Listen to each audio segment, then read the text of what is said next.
नमस्कार विद्यार्थियों। जब हम रिसर्च करते हैं तब हमें वेरी फर्स्ट स्टेप से लेके लास्ट स्टेप तक कई समस्याओं का सामना करना पड़ता है।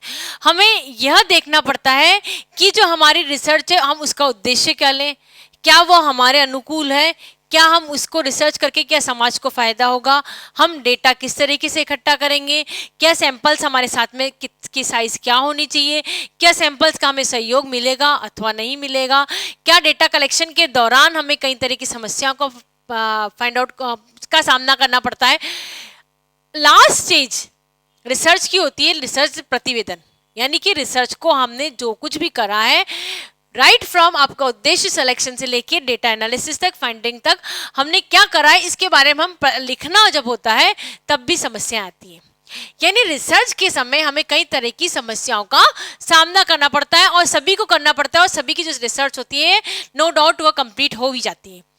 अब जब हम रिसर्च का प्रतिवेदन लिख रहे होते हैं तब उस समय क्या क्या प्रॉब्लम्स का आती है इसके बारे में हम इस वीडियो में चर्चा कर लेते हैं। सबसे पहले है भाषा की समस्या। ठीक है, अब भाषा कैसी होनी चाहिए? यदि बिल्कुल निम्न दर्जे की भाषा लिख दी जाएगी तो रिसर्च एक्सेप्टेड नहीं होगी। यदि बहुत ही उच्च दर्जे की भाषा लिख दी जाएगी तो भी एक्सेप्टेड नहीं होगी। क्यों नहीं होंगी? निम्न दर्जे की भाषा को हम वैसे ही हमारे जीवन में एक्सेप्ट नहीं करते ना। यदि कोई आपको गलत तरीके से निम्न भाषा में बिल्कुल यूजलेस भाषा जो होती है उसके अंदर बोलेगा तो आप नहीं सहन करेंगे, लिखा हुआ होगा तो भी आप नहीं पढ़ेंगे, है ना। क्योंकि जब हम रिसर्च कर रहे हैं तो हम किसकी बात करते हैं? ज्ञान बांटने की बात करते हैं। तो हम ज्ञान कैसा होगा? अच्छा ज्ञान ही बांटने की कोशिश करेंगे। तो निम्न दर्जे की भाषा तो नहीं चलेगी, उच्च दर्जे की भाषा वो भी नहीं चल सकती। क्योंकि क्या होता है, रिसर्च जो होती है वो आम व्यक्ति को समझ में आ जानी चाहिए।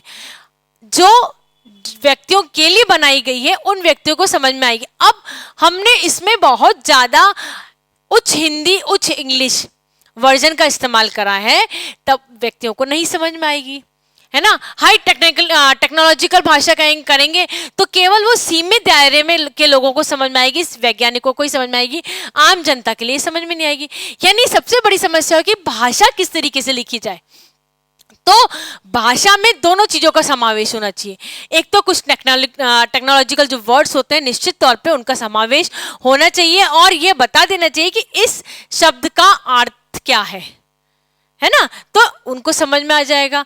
और भाषा आसान होनी चाहिए, निम्न दर्जे की नहीं होनी चाहिए।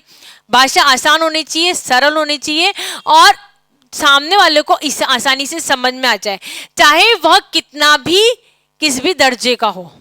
यानी उसका जो मानसिक आईक्यू लेवल है वह कैसा भी हो, उस व्यक्ति को वह भाषा के में कोई भी प्रॉब्लम नहीं आनी चाहिए। इस तरीके की भाषा लिखी रहनी चाहिए। जब हम आईक्यू लेवल की बात करते हैं तो हम एज के साथ के आईक्यू लेवल की बात करते हैं, ठीक है।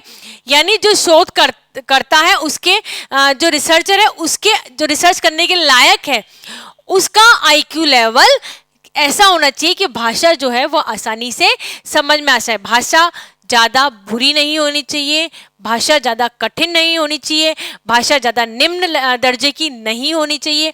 भाषा में टेक्नोलॉजिकल जो वर्ड्स होते हैं उनका इस्तेमाल कर लेना चाहिए। भाषा आसान होनी चाहिए, भाषा सरल होनी चाहिए और भाषा में इस तरीके से होनी चाहिए, घुमा फिरा के लिखी हुई नहीं होनी चाहिए, बिल्कुल स्पष्ट होनी चाहिए भाषा। तकनीकी शब्दों की समस्या, बहुत ज्यादा समस्या आती है। तकनीकी शब्द मेरे द्वारा कहे गए मैंने जो तकनीकी शब्द बनाए हो सकता है आपको समझ में नहीं आए, ठीक है। अब तकनीकी शब्दों का ज्यादा इस्तेमाल नहीं करना चाहिए। यदि तकनीकी शब्दों का आप इस्तेमाल कर रहे हैं तो यह बता देना चाहिए कि इस शब्द का अर्थ क्या है। समझ गए आप? इस शब्द का अर्थ क्या है तब जाके वह समझना आम व्यक्ति के समझने लायक होना चाहिए।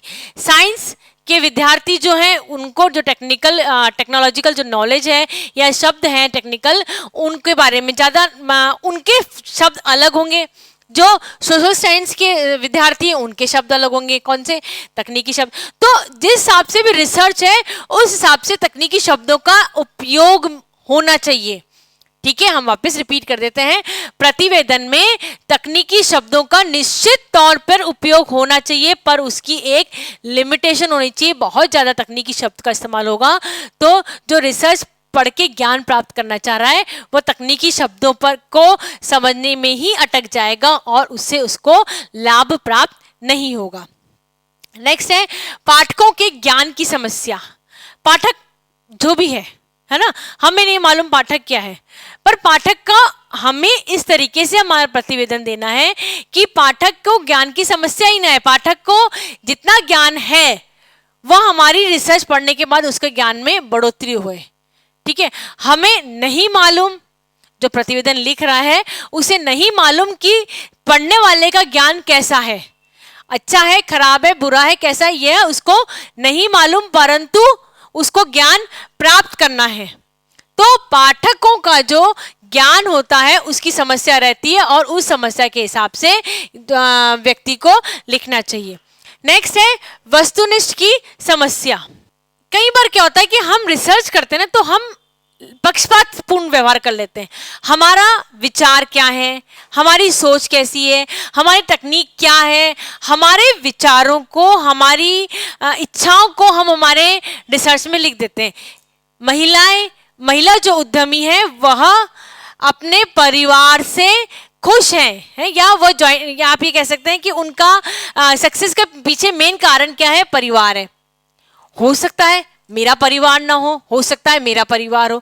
तो मेरा जो विचार है, मेरी जो अवधारणा है, मैं अपने विचार अपनी अवधारणा क्या करूंगी, उसमें लिखूंगी। क्यों ये ऐसा है, क्योंकि ऐसा है ना, कारण जो भी होगा, मेरे विचार, मेरी ऑब्वियस ही बात है, आएंगे। लिखेंगे कैसे, हम लिखेंगे इसीलिए क्योंकि जो हमारे विचार होते हैं हम उसमें लिख देते हैं, और ये समस्या सभी के साथ में होती है ना। तो वस्तुनिष्ठा की जो समस्या आती है वह समस्या इसके अंतर्गत आ जाती है। नेक्स्ट है अवधारणा की समस्या।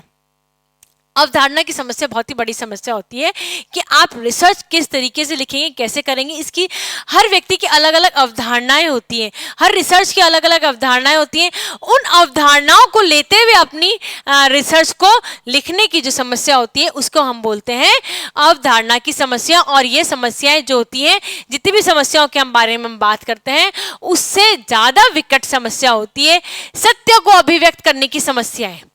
स्पेशली जो रिसर्चेस होती हैं जाति को लेके, धर्म को लेके, उसको आप अभिव्यक्त कैसे करेंगे, क्योंकि अगर वो रिसर्च आ गई, आम जनता के पास आ गई और आपने कुछ इस तरीके से फाइंड आउट कर लिया कि वह सत्य हम सब एक दूसरे से छुपा रहे थे, हमें पता था वह सत्य, परंतु हम सत्य एक दूसरे से छुपा रहे थे, और आप उसको अभिव्यक्त किस तरीके से करेंगे। हो सकता है रिसर्च को मार्केट में जब आ जाए, आम व्यक्तियों के पास आ जाए, तो हम जो आम जनता है वह आम जनता सत्य को एक्सेप्ट ही ना करे। कई बार ऐसी रिसर्चेस फाइंडिंग्स आती है कि वो फाइंडिंग हम आम जनता के द्वारा फाइंड आउट नहीं, मतलब एक्सेप्ट नहीं की जाती है। अब आम जनता उसको एक्सेप्ट नहीं करेगी, तो आपको ये इस तरीके से लिखना है कि आपको जो सत्य है ना, उसको अभिव्यक्त करना है, जिससे मानव की जो मनोस्थिति है उसके ऊपर फर्क ना पड़े, मानव की जो भावनाएं उसको हर्ट ना हो, किसी तरह की सत्य के सामने आने के कारण से किसी भी तरह की समस्या आगे ना हो समाज के अंदर, या प्रति व्यक्ति के अंदर समस्या पैदा ना हो। तो समस्या होती है प्रतिवेदन के समय कि सत्य को किस तरीके से अभिव्यक्त किया जाए, सत्य को किस तरीके से बताया जाए। सत्य यह है कि महिला उद्यमी का परिवार सपोर्ट नहीं करता है, ये एक बहुत बड़ा सत्य है। आगे हमने रिसर्च करी और हमने फाइंड आउट कर लिया, ठीक है। अब हमने फाइंड आउट कर लिया कि परिवार नहीं आता, अब परिवार सपोर्ट नहीं करता है, यह सत्य समाज एक्सेप्ट नहीं करेगा, तो उसको अभिव्यक्त किस तरीके से किया जाएगा, यह एक बहुत बड़ी समस्या होती है। और अभिव्यक्त करते हैं हम लिखने के द्वारा अभिव्यक्त करते हैं। तो बच्चों, विभिन्न तरह की समस्याएं जो होती हैं वह जब हम रिसर्च को लिखते हैं उस समय आती हैं, और इन सभी समस्याओं का से हमें घबराना नहीं चाहिए, क्योंकि ये सभी समस्याएं केवल एक व्यक्ति या दो व्यक्ति के पास में नहीं आती है। समस्याएं अलग अलग रूप लेके अलग अलग तरीके से अलग अलग रिसर्चर के पास में आती है, और हर रिसर्चर निश्चित तौर पे इन समस्याओं से निकल के उभर के बाहर आ जाता है और रिसर्च का प्रतिवेदन लिख लेता है। इसलिए इन समस्याओं से किसी भी तरीके से घबराना नहीं चाहिए, और रिसर्च का प्रतिवेदन सरल भाषा में, आसान भाषा में, तकनीकी शब्दों का इस्तेमाल करते हुए सत्य को उजागरना चाहिए।